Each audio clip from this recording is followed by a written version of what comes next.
This is a side note. The reason I get really excited about local elections and politics is because these are the people that we're empowering with our votes. These are the people that we're voting into elected office to represent us. These are the people who are supposed to represent us. These are the people who are supposed to have our backs. These are the people who are supposed to have our best interests at heart.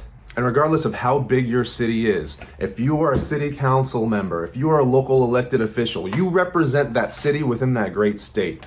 And if you are a local elected official in the city of Lewiston, Idaho, you are representing Lewiston in the great state of Idaho. So you better hold yourself accountable.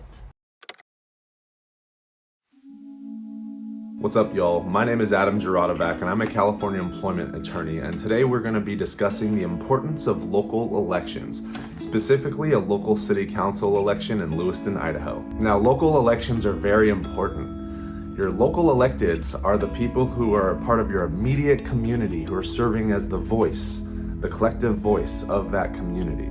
These positions, even if they are local, they hold great power, hold great responsibility, and there's a lot of influence that you can assert if you're in one of those positions. City council members also hold a lot of influence because they're oftentimes the first people to endorse or nominate individuals who want to run for state or federal elected office. For example, a politician who wants to nominate himself or herself for the state senate will oftentimes go to their local city council members to receive an endorsement from that individual, because all the individuals in that community will then endorse, potentially, that candidate. And the importance of elected officials is they must be ready to listen, they must be ready to analyze, and they must be ready to effectively communicate problems and solutions to their constituents, to their community members, to the people that they represent. And these are some of the reasons why local elections are very important. And it's critical that we all participate in our local elections.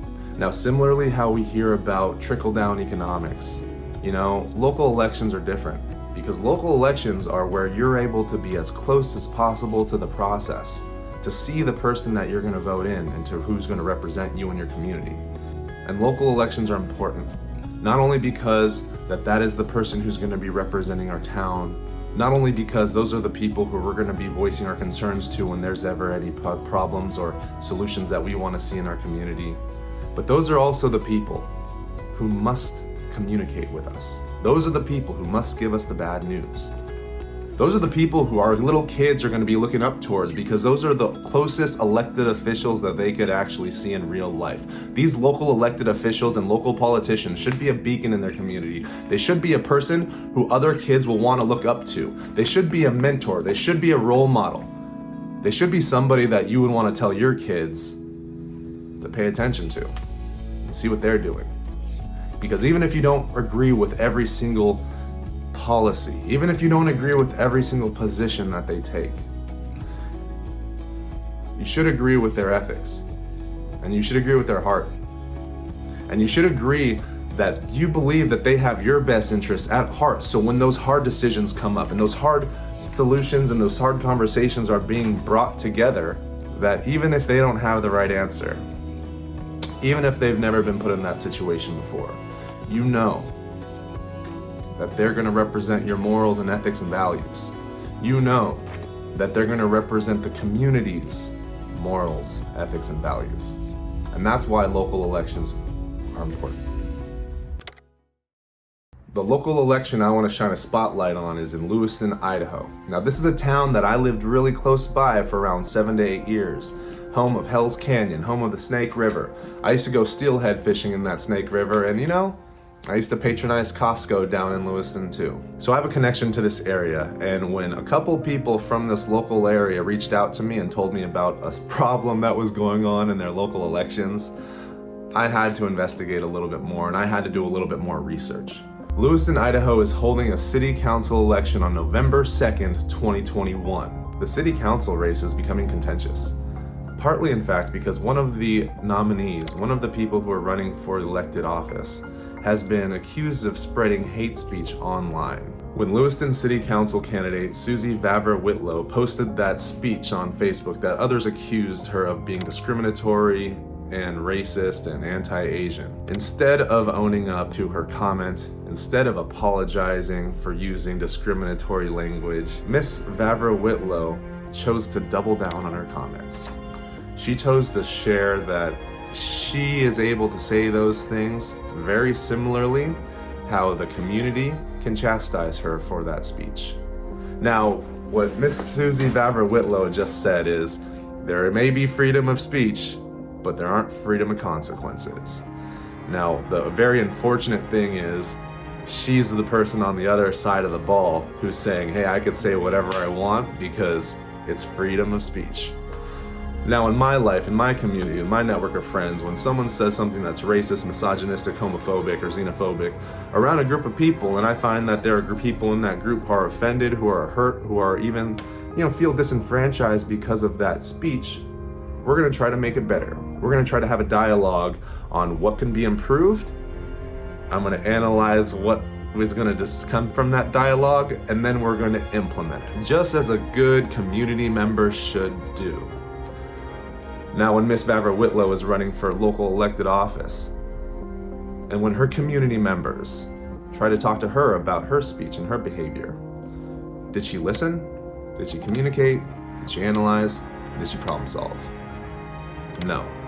Instead, when Miss Susie Vavra Whitlow's community tried to talk to her about her inflammatory and discriminatory speech, she chose to ostracize, fight, become defensive, and essentially tell the people to go kick rocks.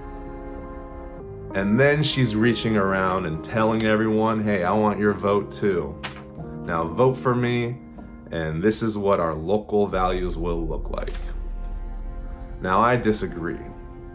I could continue this video discussing how Miss Susie Vavra Whitlow's friend, Ada Eldridge, came to her defense and was also doubling down on discriminatory speech, and also doubling down on anti-Asian sentiment, and also doubling down on racism, saying that it's okay because I have free speech too. But instead, I'm going to save that for a different video, because that woman is also running for local elected office and city council. And it has nothing to do with these two individually. It has nothing to do with who they are in their lives.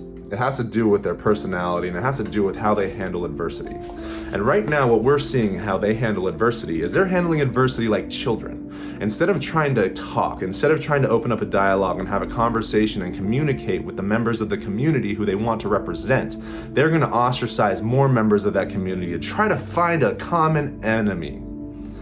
And that's one thing that the people in the Lewiston, Idaho, and the people in the Lewis-and-Clark area, that is something that they will not stand for, and I know that for a fact. And people are asking me, why do I care so much? Why am I even talking about this local elected official and happening in this local election in Lewiston, Idaho right now? It's because too many times discriminatory and racist and sexist and misogynistic behavior is happening behind closed doors, and too many times people who are standing in that room do not do enough.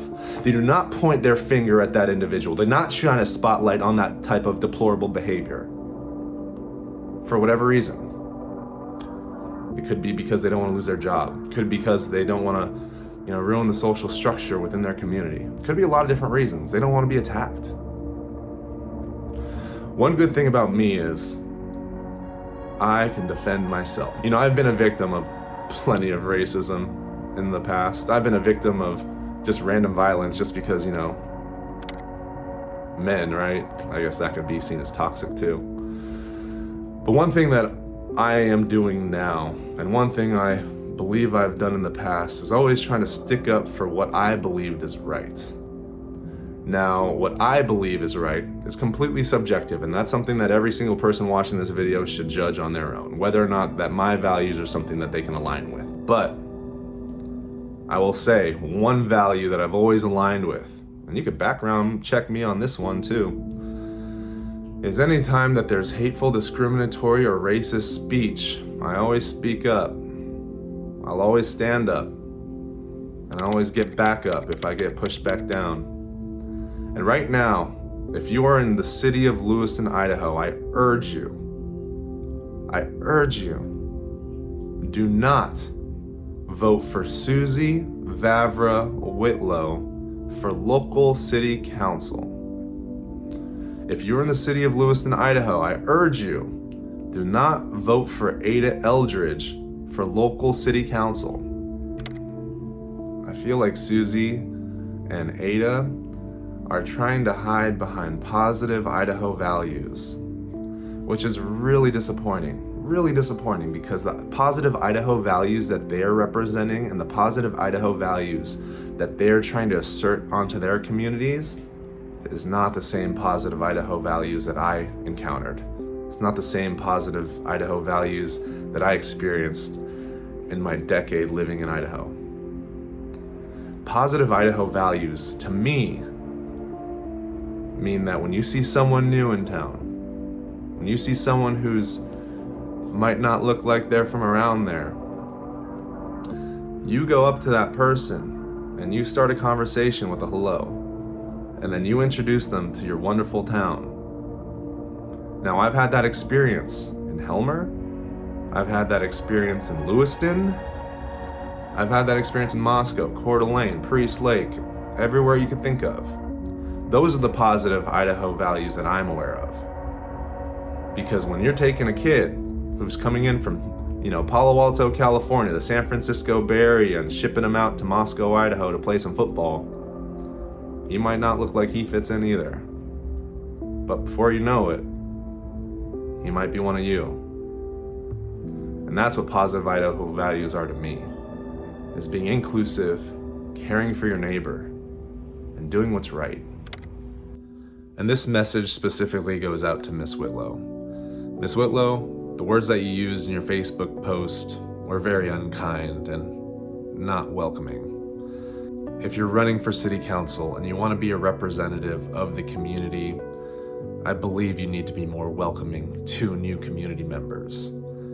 So for those reasons, if I lived in the city of Lewiston, I would not vote for you for city council.